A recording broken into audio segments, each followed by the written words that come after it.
Hello friends, ఈరోజు రంజాన్లో కోవిడ్లో మాకు భోజనం ఏమేమి పెట్టినారో చూపిస్తా, చూడండి. రైసు, చికెన్,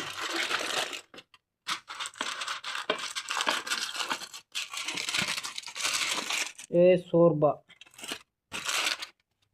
ఇది వచ్చి స్వీటు, ఇది వచ్చేసి హరీస్ పెట్టినారు. ఇది వచ్చి డకోస్ అంటారు, టమాటో చేస్తారు, నిమ్మకాయలు. ఇది వచ్చి పతాయిలు వేసినారు. ఇంకా జ్యూస్ ఇచ్చినారు.